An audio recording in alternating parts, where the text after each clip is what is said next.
Hello again, everybody. This is Rob, the baseball time traveler. Thanks for joining me again today as we're going to go back to 1965 and we're going to take a close look at Game 7 of the World Series, the Dodgers facing the Twins. It's October 1965. But before we go to the game and the series itself, I'd like to just review some of the major events that occurred and what the world was like in 1965. First, and probably one of the more important things in human history, and I don't want to be hyperbolic about this, but in 1964 there was a study done that approximately 42% of the American population was smoking cigarettes. And the Surgeon General had done extensive studies and finally came out with a warning, and that essentially smoking was hazardous to your health. And in 1965, the Congress acted on that and required that warning labels be affixed to all cigarette products. And to take it a further step, in 1970, all advertising on television for cigarettes was banned. Gemini 5, part of the moon mission, completed an 8-day orbit of the Earth, and this was a new endurance record. And coupled with the first man to walk in space, or the first American to walk in space, Ed White, during 1965, this was really laying the solid groundwork to start the Apollo program, which ultimately led to Man on the Moon, July 20th, 1969. Some of the favorite kids' activities of the day, other than Little League Baseball and Pop Warner football, skateboards were quite popular. They actually had the first national championships in Anaheim, California. And Wham-O, a major toy manufacturer, came out with the Super Ball. I think everybody on the block had a Super Ball. I really never saw the point of them, but a lot of kids really enjoyed playing with them. In 1965, November, about a month after the World Series concluded, New York City was completely blacked out due to a power failure.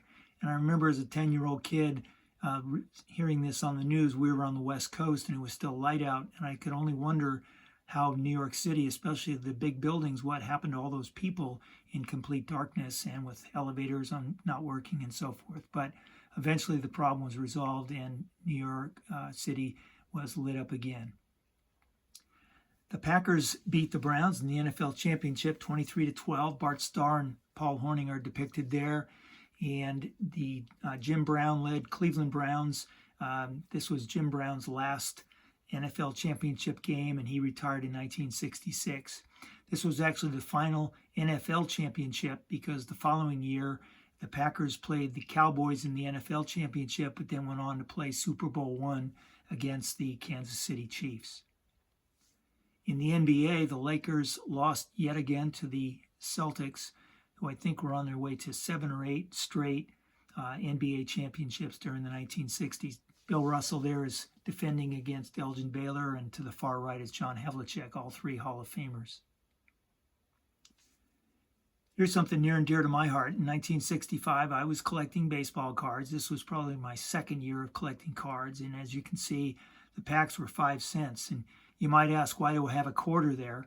Well, that was the amount of allowance that my parents gave me every week. So I had the tough decision whether to buy 5 packs of baseball cards or buy a couple of packs and buy, at the time, balsa wood gliders, paper airplanes, and other little toys were very popular as well.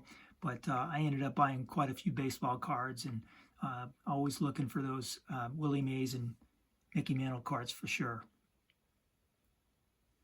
Now we'll go to the start of the World Series. The Game 1 was October 6, 1965. And we are at Metropolitan Stadium in Minneapolis, St. Paul. We have two teams that came from 6th place in 1964 and both put up very impressive records to get to the World Series. And we'll take a first look at our baseball cards for these. The Twins here were 102 and 60, quite a record coming from 6th place the year prior. The manager, Sam Mealy.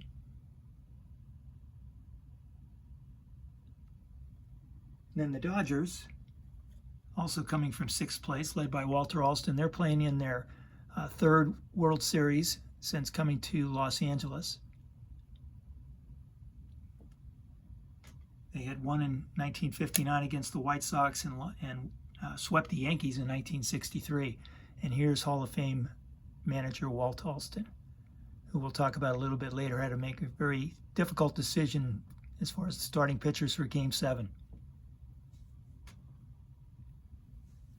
Now, Game 1 happened to fall on the holy day of Yom Kippur in the Jewish faith. Sandy Koufax was Jewish, and he decided to abstain from the game and attend services, and that required that Don Drysdale would start that first game for the Dodgers. And he was going against Jim Kaat, and Jim Grant, and Jim Mudcat Grant had quite a season coming into the World Series. He had won 21 games, was the leading games winner for the American League, and was the, I believe, the first black pitcher to achieve a 20-game win season in the American League. And before I forget, I want to call out Hugo of Signs of the Pastime. He did a wonderful documentary on Jim Mudcat Grant, and I highly recommend that you take a look at that, because he was quite a pitcher and had quite a history. And Hugo did, as he usually does, a fantastic job. So take a look at that. This was the first time we had an entire switch-hitting infield in World Series history. You had Wes Parker there on the left at first base, Maury Wills at shortstop, and National League Rookie of the Year Jim Lefevre at second base, and at third base, a coach that had come out of retirement in the early '65 season because the Dodgers were struggling, Jim Gilliam. Game 1, 1965 American League MVP Zoilo Versailles hit a 3-run home run to lead the Twins to an 8-2 win. So the Twins were off and running.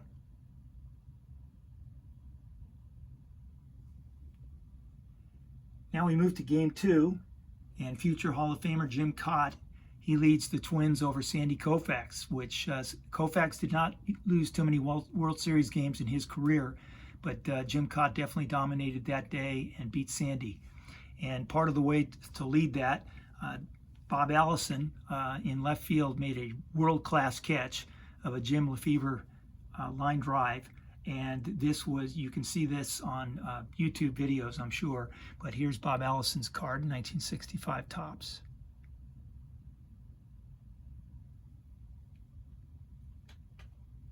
In Game 3, we now move to Dodger Stadium, and Claude Osteen, who had a solid year for the Dodgers, leads them to a 4-0 shutout win.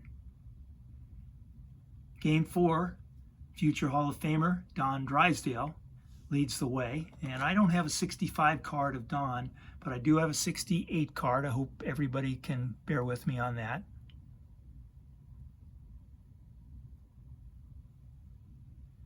And Don threw at Jim.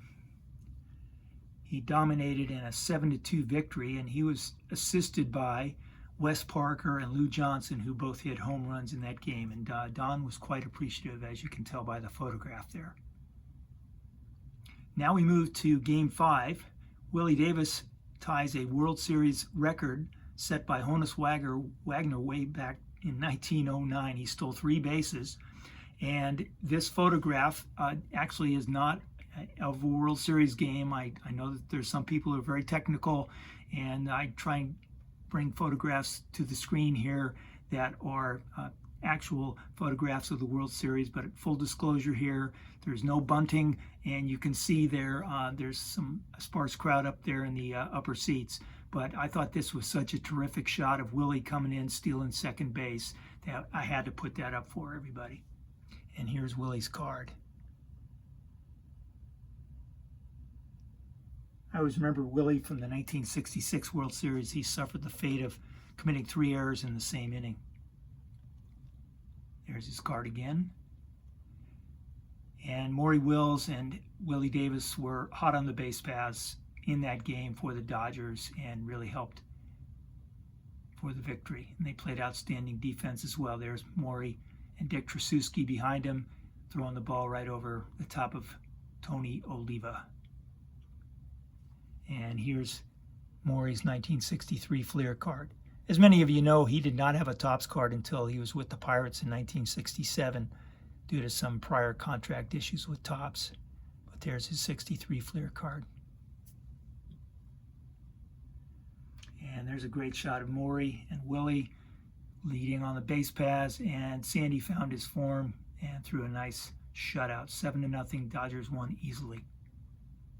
Game 6, Jim Mudcat Grant comes back after only 2 days rest, and he pitches a gem, and Bob Allison hits a 2-run home run to assist him there. But more importantly, Jim hits his own 3-run home run to help his cause, and this was one of the very few home runs hit in the World Series by a pitcher.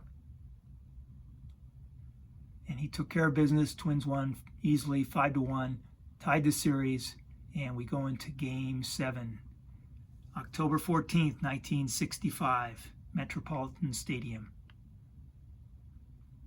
And there's a ticket, $6, gets you into a reserve pavilion seat. Pretty good price. And I'm sure the beers were probably 50 cents. And the attendance was a stadium record at the time, 50,596. The two broadcasters calling the game, you have Vin Scully there, who was the lead broadcaster for the Dodgers for almost 50, probably 50 plus years. And then right behind him standing there is Ray Scott, who I remember as a kid as really the voice of the Green Bay Packers. He called the famous Ice Bowl game and many other Packers games, and Vin Scully obviously called Dodger games. And these two split duties as NBC covered the game on television and then obviously on the radio. Vin was on the radio for the first 4.5 innings. Ray Scott covered the TV, and then they switched positions. Now you're probably wondering what this building is. This is actually my elementary school from the mid-60s, and the room there on the far right, that would have been my 8th grade room. The one directly to the left of that was my 7th grade, but I'm in 5th grade at the time, and I remember distinctly being at lunchtime and probably listened to 1 or 2 games on the radio. We had our little transistors going, and being in the Pasadena area, there were so many kids who were Dodgers fans. I was a Giants fan at the time, but we all listened in on the radio, foregoing our usual game of kickball, and we really enjoyed listening to the game. We could only listen for about a half hour, but it was enough that we could at least keep up to date on what was happening with the game at that point in time. Now, the big decision that I talked about earlier, Walt Alston had to decide. He had Sandy Koufax on 2 days rest, and Don Drysdale had thrown a real gem in Game 4, was much better rested, but Walt decided to go with the left-hander, as he called him. He didn't even use the names Sandy or Don. He said he went with the left-hander because he felt that left-hander matched up best against the Twins, and that if Sandy did tire, that he could bring in Don as a right-hander, again requiring the Twins to switch it up a little bit.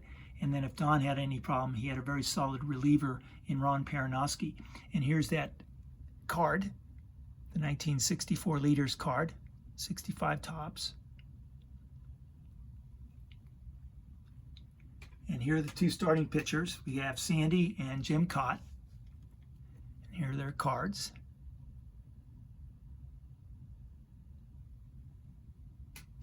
And the star of the show here, Sandy Koufax, left arm of God, who won 26 games in 1965, had a 2.04 ERA, I recall. And Don Drysdale was not a bad choice either. He won 23 games and lost only 12, and I think his ERA was just in the mid-2s. So Walt Alston really couldn't fail either way. But he chose Sandy, and that proved to be a very wise choice. Vice President Hubert Humphrey threw out the first ball. He was a former governor of Minnesota, and you could see Walt Alston there and Sam Mealy, and I believe that's Ford Frick, the white-haired gentleman next to the vice president. Here's the Dodgers in their starting positions.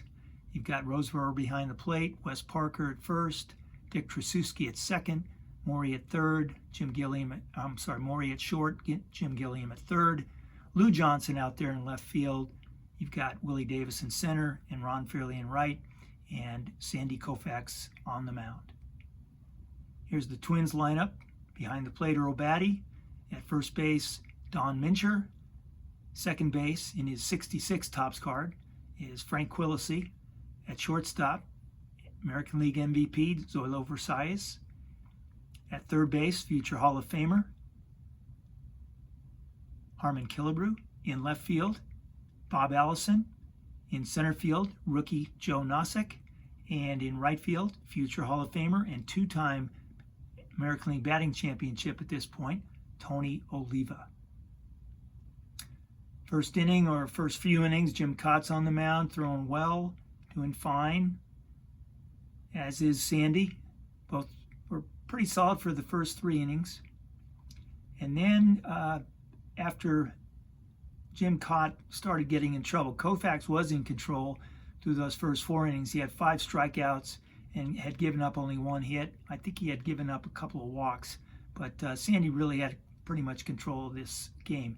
He did note that he was really struggling with his curveball, and Vin Scully noticed that certainly later in the game and made comments about it repeatedly, that Sandy was really relying on his fastball.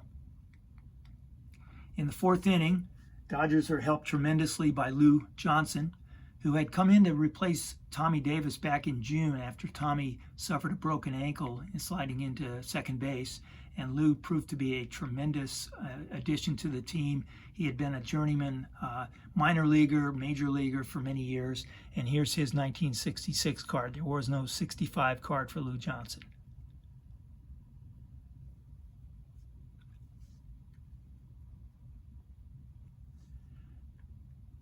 Right after Lou hits his home run, Ron Fairley comes to the plate and doubles. And then Wes Parker singles to score Fairley. So at this point, Sam Mealy realizes he's got to pull Jim Kaat because Jim is showing signs of fatigue, and 3 consecutive hits, and the Dodgers have put two runs on the board. There's Ron Fairley's card. And Wes Parker.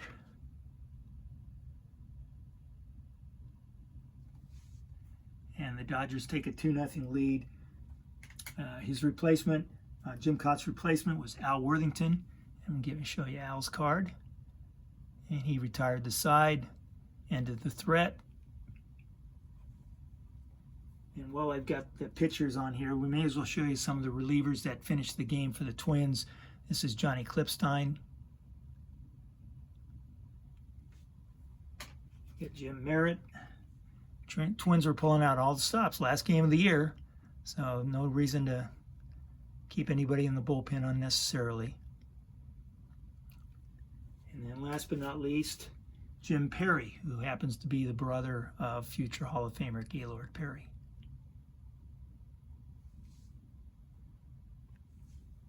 So now in the 5th inning, Sandy shows a few cracks. Don Mincher, as I recall, popped out, but then Frank Quillisi came up, and he here's Don Mincher's card. Frank Quillisi came up and he doubled. Here's Frank's card. And then Rich Wallens came in to pinch hit for Al Worthington. Here's Rich's card. So the setup now is that we've got men on first and second. Sandy is showing a little break in the action, so Walt Alston comes out, gives him a little needed break. He never intended to take Sandy out. He just wanted to give Sandy a little time to think about it, remind him not to overthrow the ball, because that's the tendency. The ball would go high if sometimes pitchers reach back. So that's where we are as far as that goes. Then the next hitter, Zoilo Versalles, comes up, and he smacks a hard ball down the line. Jim Gilliam, I've got a picture there. He does essentially stops the ball from going down the line into left field, does a 360, and then comes up, steps on the third base to force Quillisi. I'm sorry, would be Rollins at that point. And here we have Jim Gilliam.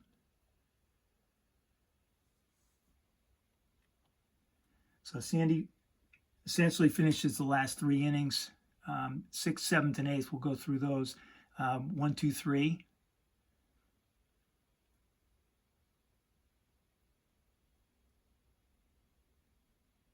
8th inning, mows him down. Now we go to the 9th. Before we get to the 9th, I just want to show you Sandy Valdespino's card. He came in as a pinch hitter, but he flew out to left. Then in the 9th inning, Tony Oliva comes up, and he grounds out to third. There's Tony's card, future Hall of Famer. It's a great looking card. A lot of people like that card. That was his first solo card. And then future Hall of Famer, 573 career home runs. Very underappreciated player in my view, Harmon Killebrew. And Harmon singles to first. So the Twins fans are excited at this point, tying runs at the plate in the form of Earl Batty. But unfortunately, Earl strikes out. So now we have 2 out. And Bob Allison comes to the plate. Got a 2-2 pitch.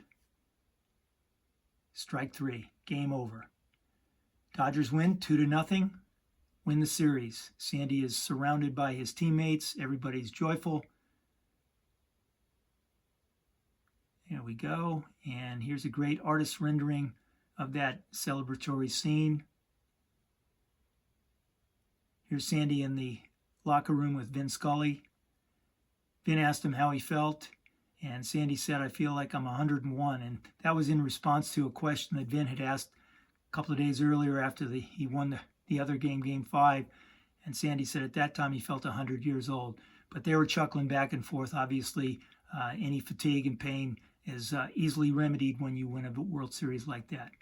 0 runs, 3 hits, 10 strikeouts, World Series MVP. Some post-game notes. This was only the second World Series where both teams were located west of the Mississippi. Can anybody name the other series? Time's up. 1944, the St. Louis Browns versus the St. Louis Cardinals. This was the first of 11 consecutive World Series without the Yankees playing in it. Next time they appeared in the World Series was 1975-6 against the Reds.